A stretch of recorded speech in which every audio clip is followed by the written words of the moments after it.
This video is about artificial neural network, but the main reason I make it is not really about that at all. It is just one of many examples to explore an interesting approach to teach or learn something. When learning a subject, we usually start from the bottom, from the most basic level possible. But it is quite hard to see the bigger picture, the connections between everything. We all have heard that one question in math class, like when am I ever going to use any of this formula and etc. So here is what this video is about. We will learn about artificial neural network, especially the mathematics even if you are new to this, but instead of starting from the bottom, we will go from the top and try to focus on connection first before we go into any detail. And this sort of top-down approach is the reason I want to make this video in the first place. And it can also be used to learn any other complex field out there, like quantum mechanics or general relativity. So fasten your ride, we're gonna have a very bumpy seatbelt.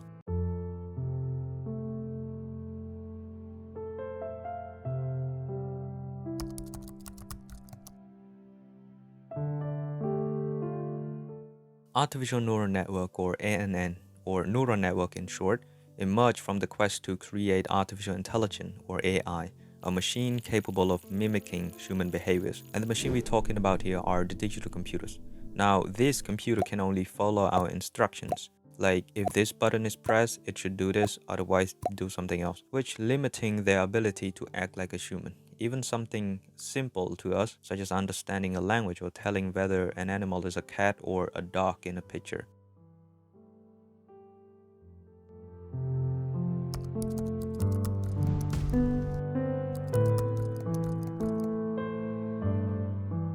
To overcome this, we turn to machine learning, allowing computer to learn from data and make connections on their own. Among many other approaches, artificial neural networks stand out as one of the most powerful ideas in machine learning.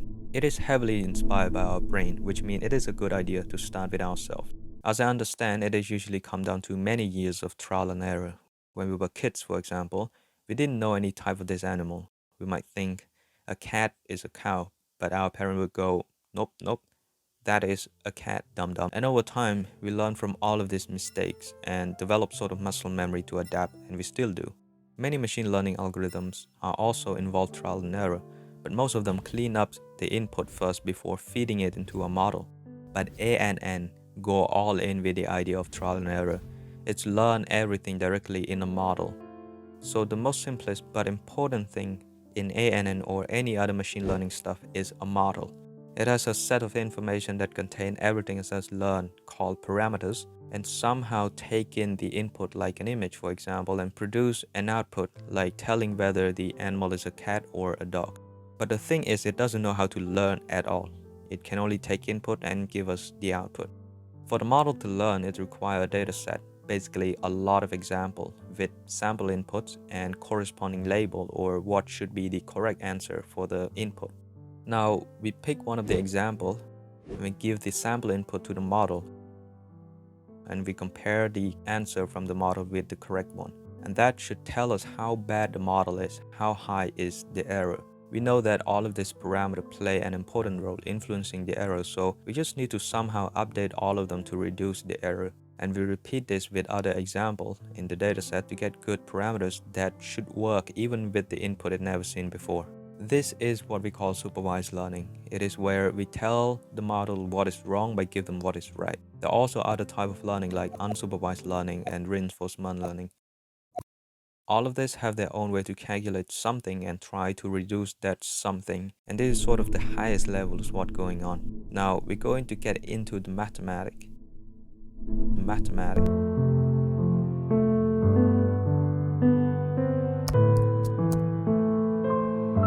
We first need to represent the idea of a model using mathematical function. Functions basically take in inputs and produce output based on how we defined it. The function for an artificial neural network is nothing specific. It depends on the complexity of the model itself. If you know how complex you want your model to be, you can just create it by following some simple rule. Now there are many reasons to represent things in math in the first place, like abstraction or simplification. But for us, it's just a lot easier to write a software program when we have a nice math equation. And later on, there will be beautiful things come into play because how cool math is. Anyway, a neural network model consists of multiple layers of neurons or node, each represented by number. These nodes are connected between layers through weights, which are also number. We can think of weights are each of these connections between nodes. Now, typically, an ANN model has an input layer, one or more hidden layers, and an output layer. For example, if we have a 50 by 50 grayscale image as an input, we would need 2500 nodes in the input layer to represent all the pixel values. The number of hidden layers and nodes varies depending on the complexity of the model. More hidden layer and more node can improve the performance but also slow down the model. The number of output nodes depend on the type of problem we're working on. In the cat and dog recognition example, we might need 2 output nodes. Each of them tell the probability of the existence of each type of animal in the picture. Now, to get the value for this output node, we would have to trace it down and calculate all the value for each node in each layer one by one from the input layer. And to find the value for this node, for example, we take all the previous nodes, multiply each of them with their corresponding connections or weight value, and then we add them all up and then add another value to it that every node has called bias to get the sum value. And then we pass this into something called the activation function to get the node value. There are a variety of activation functions out there, but in a sense, they are all functions that tell a neuron to shoot out a signal to the next neuron when the input is higher than a threshold, which is usually 0. But mathematically speaking, this function introduces nonlinearity to the entire ANN function that we won't get into any detail, but this nonlinearity is essential for the parameter to learn through complex input. The bias value is basically there to shift the threshold of the activation function. And as we can see, these weights and biases value are the one influencing the model decision, which are essentially the parameter we've been talking about. And that's it. Different weight and bias might have different value, and the node in different layer might have different activation function. And this process to calculate all the output node value is called forward pass or forward propagation. The model function itself is not a single function but a set or a vector of output function that can calculate the output value. This is basically everything for the model. If you have all the information like the shape of the model, number of node, number of layer, and a set of pre-trained parameter, you can calculate the output by following this formula. Now, if you want to create and train your own neural network model, we have a lot more to discuss.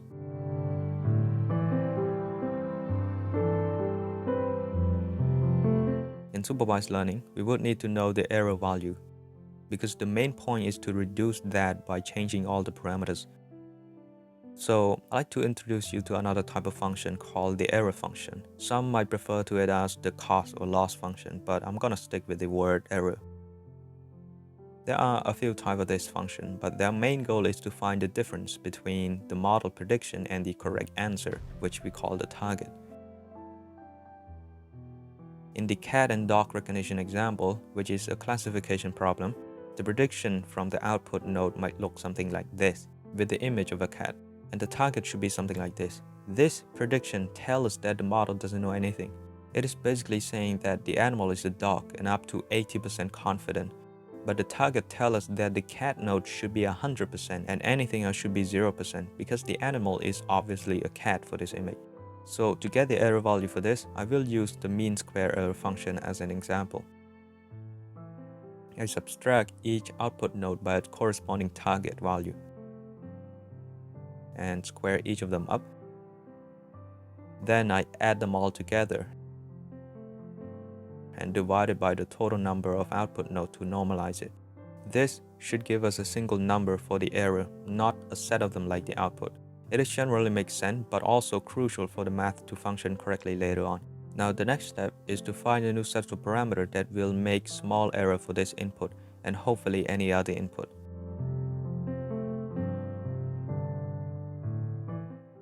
The most popular way to reduce error go like this. We pick one of the parameters and we notch it up a bit, a very small bit, and then we recalculate the error value again with the same input. Now if this new error is higher, we know that we have to decrease this specific parameter, and we will keep increasing this specific parameter if the new error is getting lower.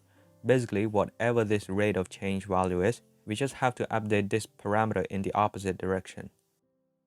And all we have to do now is to repeat this with every other parameter in the model.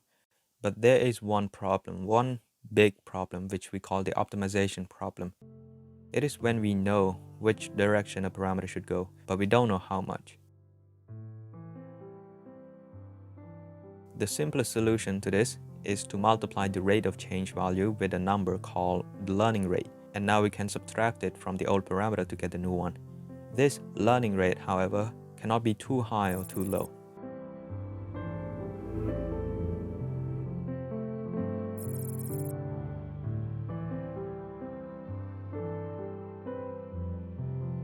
We will have to experiment with different values to find the best so that the parameter can reach an optimal point where the model produces very little to no error. And I encourage you to learn more about the model optimizer to get the best training performance.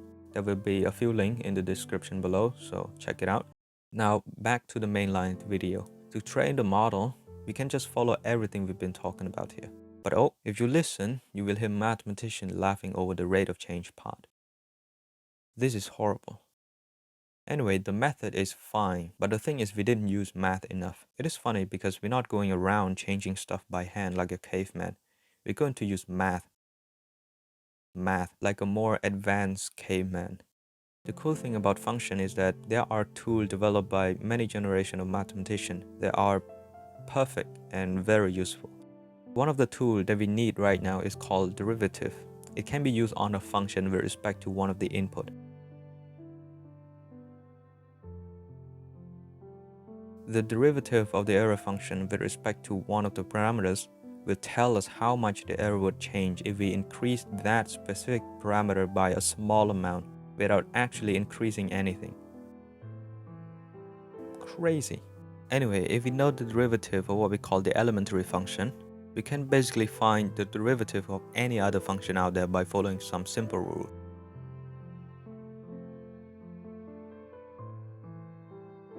And it simply gives us a different function, and its sole purpose is to give us the rate of change of the original function with respect to one of the input.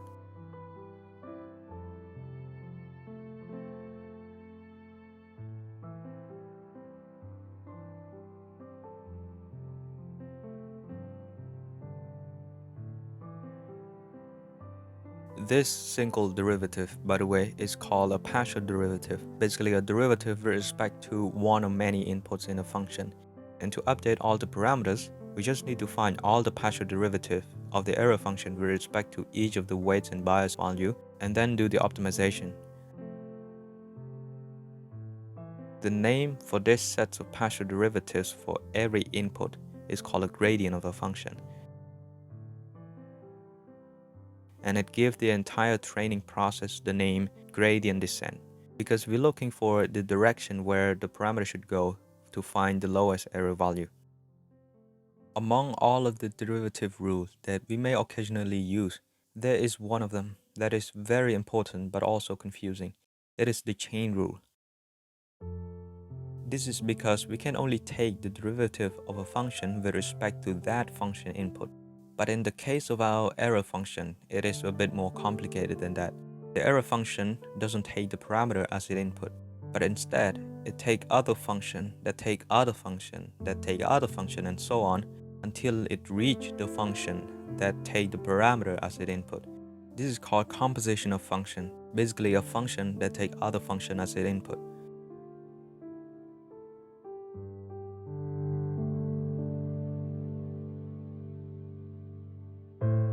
If you want to take the derivative of this function with respect to the input all the way down inside this function, you would have to use the chain rule.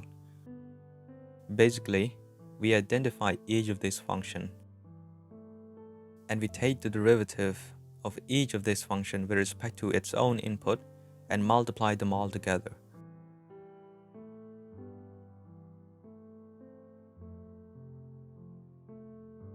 If the function is being passed to a few other functions like this, we need to add the derivative of this outer function first before we multiplying it with the rest, and that's it. Unlike forward propagation, we take the derivative of this function backward, one by one from the outer function to the inner one. Each time we encounter a function with the model parameter, We can just get the partial derivative with respect to that parameter along the way. This process is called backpropagation, and it is very important in the training process. And a quick side note here about backpropagation is that many machine learning libraries like TensorFlow or PyTorch allow us to do backpropagation in just a few lines of code. And all you have to do is to create all of these functions you need and tell the library to do it for you. And that, people, is everything. I think a nice connected system to create a model that learns from its mistake. There are a few more things, however, I would like to quickly mention. When I first learned about neural network, I looked into it a very computer science approach. I didn't understand much of the math behind it, but ironically, it's only come later when I start learning about something called computational graph and automatic differentiation, which is also a computer science approach that many machine learning libraries use to create function and taking the derivative on that function, which is definitely what you should learn about to easily use all of those libraries.